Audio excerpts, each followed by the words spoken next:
Peace, Black family. Who am I here with today? This is Siri. And what are you representing at this lovely day at Carnival? I'm repping my country, Jamaica.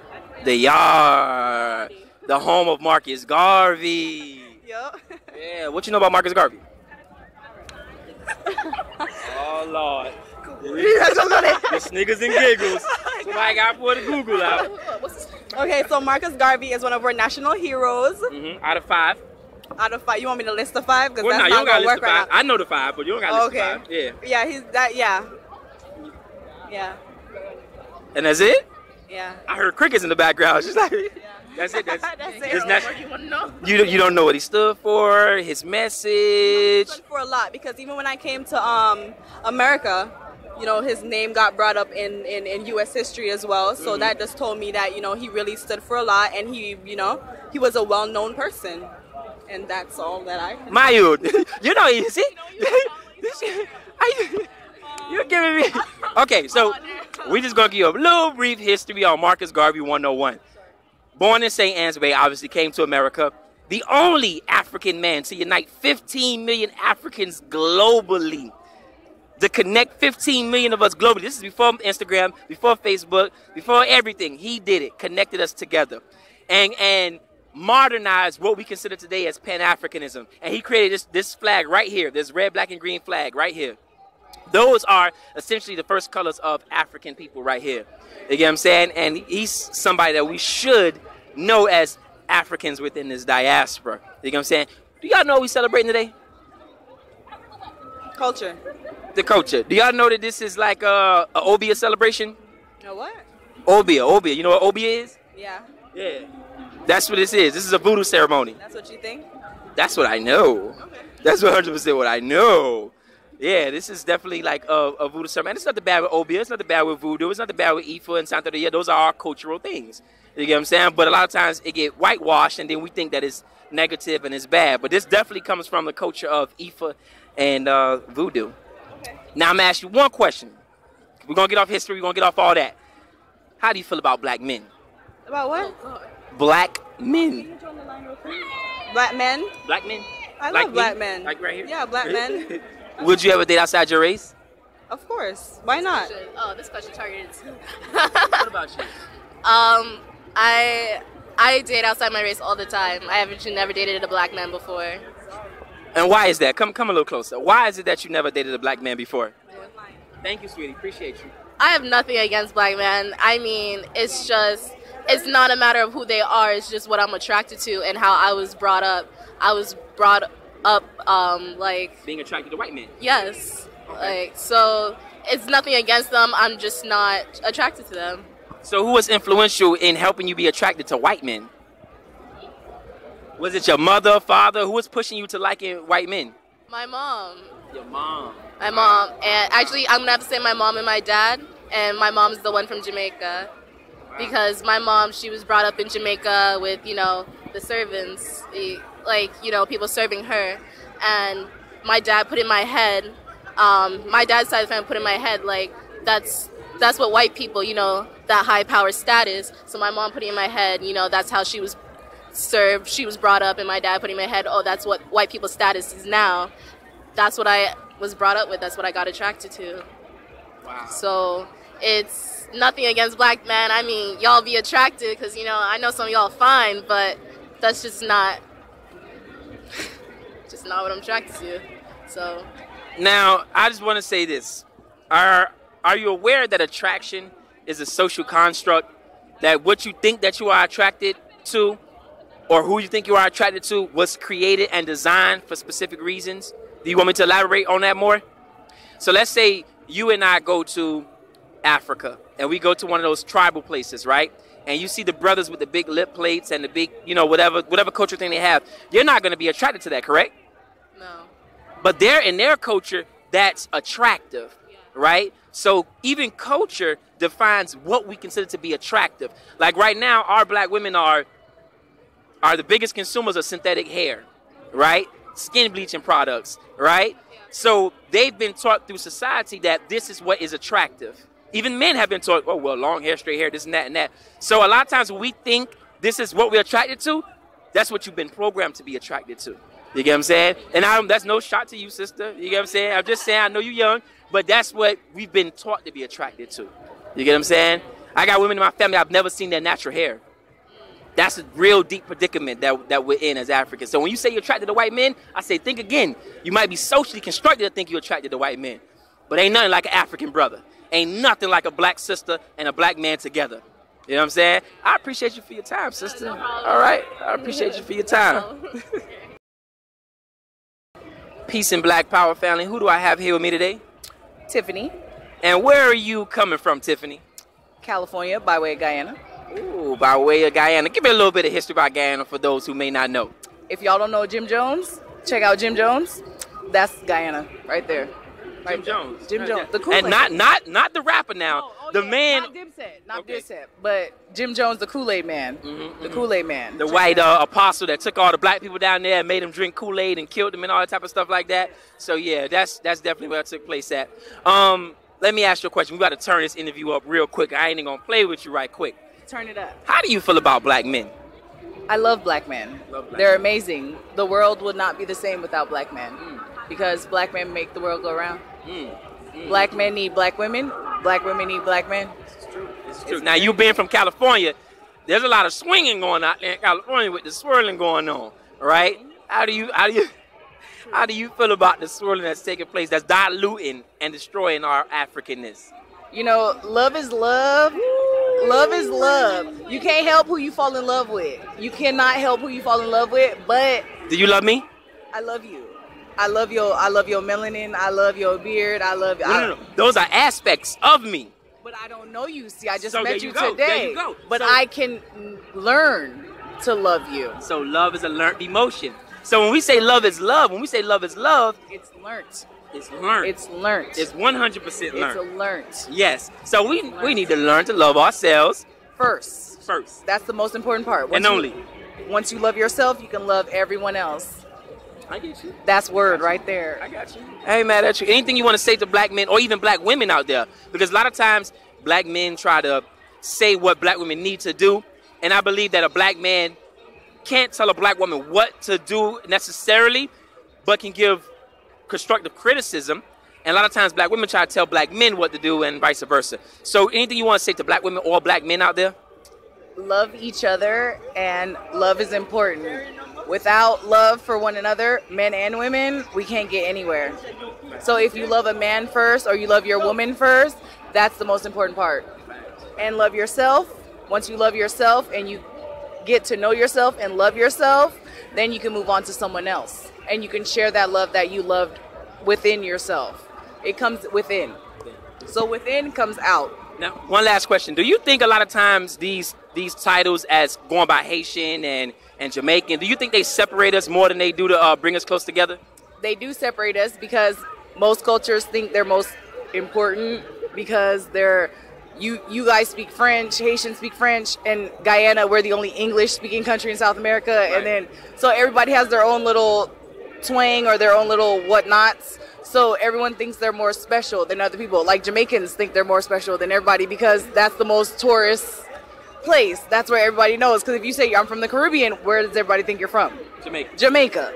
So that's it. So that's what everyone has the perspective of the Caribbeans. It's Jamaica. So if I tell people I'm Caribbean, they automatically think, oh, you're from Jamaica. And I'm like, no, I'm from Guyana. And they're like, where's Guyana? I'm like, well, Jim Jones. And then... Well, thank you for your time, sisters. I appreciate you. Marry black, love black, support black. I appreciate you, sister. All right, peace, black family. Who do I have here with me? My name is Ashley Lombard, entrepreneur. Okay. You want to shout your business out? Sure, yes. Follow me, Illuminate Life Cosmetics. That's ILLUMINATE LIFECOSMETICS. Illuminate Life Cosmetics has been on the market for about 3 months, so go support black-owned startups. Go do that. Yeah, well, we got to rewind that to get that whole address down. So, so let me ask you a question. Is the products that you produce like natural? Do they come from like natural type of things? So I actually wanted to create a setting spray for oily skinned women who have sensitive skin as well, which is me. So there's basically a lot of illuminating setting sprays on the market, but it's not formulated for skin that is oily and skin that is sensitive. So I wanted to make sure that my formula, it took me about almost a year to create the formula, but it was worth it though. It took me, so I took basically a bunch of natural products. I wanted to incorporate that and make sure that it's beneficial for oily skin and sensitive skin. So that's what I did. Illuminate Life Cosmetics. Go follow, go support. Okay. Now, just to jump off topic, did you hear about what took place in Haiti yesterday? Honestly, I did not. Well, a 5.9 earthquake hit northern Haiti, yeah. Again, okay. Yeah. Where are your people from in Haiti? To be totally honest, I don't really have much more family in Haiti because after the first hurricane, everyone who made it got rerouted to either Miami or Brooklyn. Okay. So yeah, because I'm from Brooklyn, so I actually don't have much. I don't have any family in Haiti anymore. But that's still my blood. That's still my roots. Very proud of it, though. Okay. What part of Brooklyn? Flatbush. Flatbush in the building. Flatbush in the building. Do you think there's a difference between New York Haitians, Boston Haitians, and Miami Haitians? To be totally honest, I'm not totally sure, but I would say yes. Only because of like the demographics and where it is. Like New York is very cultural. I'm not really sure about Miami and Boston. I would think that they have other cultures that would be like part of the mixing pot. I would just say like a New York Haitian is gonna have a New York demeanor, right? Whereas a Miami Haitian is gonna have a little bit more of a Southern Miami demeanor. But honestly, I think we all the same though, for real, for real. Just got little variations from where in the United States you're residing. I mean, did you guys deal with a lot of anti-Haitian rhetoric growing up in New York? And that's crazy. No, when my mother was younger, she was like, nobody wanted to be Haitian. It wasn't a thing. But to be honest, as I was growing up, I'm only 24. So when I was growing up, to be Haitian was lit. There was nothing wrong with it. It was actually pretty lit. Grenadian, by the way. You see that? All right, brother. Yeah, to be Haitian is lit. To be West Indian is lit. To be honest, we're all African. To be honest. So we're all the same. All this divide is just in a subconscious. It's not really real. You know, we're all the same. So one last question before I get out of here, because you heard me talking to sister about black love. Yeah. How do you feel about that? How do you feel about black love, and how do you feel about interracial dating? To be totally honest, I have nothing against interracial dating. However, I do feel like, well, me personally, a black man will understand me. Because black men come from me. They come from black women, you know what I'm saying? So to be totally honest, like love is my priority. I love love, you know what I'm saying? And I love black love. So for me, black love is a priority. I don't necessarily strive for it. You know, I allow it to come to me, but I do move in love. And me being black, I move in black love. Listen. We gonna get your Instagram. We gotta get this sister married up in some blackness, okay? What's your Instagram? Because you gotta have a black African husband. What's your Instagram? It's not a priority. It's not a priority, but my Instagram is What's Up Ashley. That's WASSUPASHLEE. What's Up Ashley. Love is a priority though. Because love is a priority, but I guess when I say, okay, no, love is a priority. Everything I do, whether it be relationships, business, whatever, it's out of love. Right. However, I'm not necessarily looking for a man because once I start looking for it, it's never going to happen. So I'm doing me until God sends the right man for me, the right black man. All right. Well, I appreciate you, Ashley. I appreciate you for joining me. Thank you for the information. Cool. Lovely. Enjoy yourself. Peace and Black Power family. Who do I have here with me today? Bianca. Bianca. And where are you residing from? Orlando, repping the IET flag, you know, the red and blue, even though I'm more of a red and black myself. You know, yeah, the red and black Haitian flag. Are you familiar with it? I'm not. No. Okay, so the red and black Haitian flag was one of the first flags that was created on that island by Jean-Jacques Dessalines. You get what I'm saying? And they just started using the red and blue flag in 1985, I believe. So that's a very new flag that a lot of people are rocking. You know, the whole Duvalier era, it was red and black, baby. Red and black. You know, so that's very new. So being from Orlando, coming down here, enjoying the culture. Are you having a good time, right? Not yet. I'm not in yet. You're not in yet? I'm not in yet. I'll have a good time once I'm in. What happened? Why are you not in yet? We're waiting for our friends. Okay. All right. She's waiting for her friends. That's good. So let me ask you a question. How do you feel about the relationships between black men and black women right now?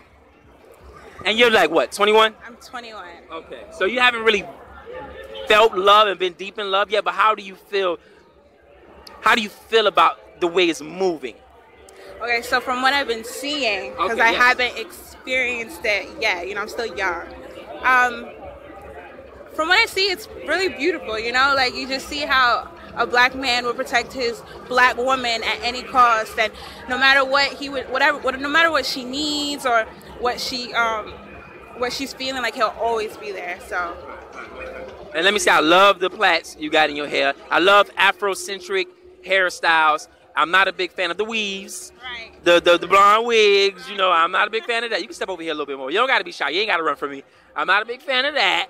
How do you feel about that, though? Because me personally, from my research, I feel that it's a level of alienation and a form of self-hatred. How do you feel about the black women that wear the long, silky weaves and the blonde weaves? And so I'm going to be honest, when I was in high school, I was very insecure about my natural hair, so I made sure to always perm it.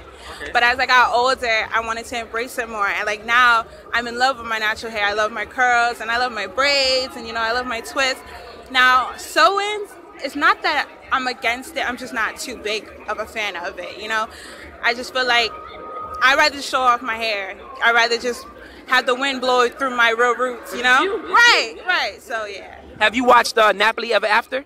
I haven't, but I want to. Girl, I gotta go. That movie had me like, I'm sorry. Like, I was just like, that is the movie right there. I gotta congratulate Sanaa Lathan because that was beautifully put together. Even though it was a movie, a book before, but she beautifully put it together. And I don't want to ruin it for you because you have not seen it, but check it out. Get you some popcorn. You know what I'm saying? I know you're 21, so you might want to get your little Hennessy, chill, and watch that movie, man. It gets real, real deep. No Hennessy? I don't drink. Oh, you don't drink? Congratulations. Congratulations. You don't want to put poison in your body. You know what I'm saying? Because it's poison. So what do you want to say to black men out there, or even black women out there who may be watching? You get what I'm saying? Because a lot of times, as black men, we get a bad rep for not protecting our women, right? And all black men are not the same, as we know. So what do you want to say? What encouragement do you want to give to black men or black women out there? To the black woman, just remember you're beautiful. No matter what shade of tone of black that you are always beautiful. Don't let no one tell you different. Don't let no one tell you you're too dark or you're too light to be a black girl. You're too dark to be a guy, or you're too pretty to be a black girl. Right. You're pretty regardless, whether you're light skin, dark skin, chocolate, caramel. It does not matter. Now I'm gonna hit you with a question now, because you're 21, you young, so I gotta hit you with a question. How do you feel about interracial dating? Now we better turn the smoke up on this one now. How do you feel about interracial dating? Honestly, I feel like I don't care. I feel like everyone should just. Would you do it? Honestly, I don't know. I guess maybe, yeah. Whoever I end up with, I really don't care what they look like. I really don't care. Well, I can respect that. I'm not gonna get down on you about that. I can respect that. You know what I'm saying? I mean, I don't have to agree with it, but I can respect it. You get what I'm saying? Me, I'm more about black empowerment. I'm all about lifting black people up and sustaining the black race. And if we're not careful, if we keep interracially dating and going, in and out. I love my black man, forever and always. No matter what. But I'm just saying, like, whoever makes me happy, you know? So. I got you. All right. Well, I appreciate you, sister. Let me get a hug. I appreciate you for your time. I truly appreciate you. Have a good time out here and enjoy yourself. Thank you. Peace and black power. Who do I have here with me today? Jory Opera. Say that? Jory Opera. Representing Nigeria, right? Yes, sir. Usually you don't see too many continental Africans come to the Miami Carnival. You get what I'm saying? Because it's kind of a little disconnect, whatever the case may be. But anyway, so you enjoying yourself this evening? Yes, I am. I just got here. I'm waiting for my friends to get here so I can give them their ticket and we can walk in, have fun.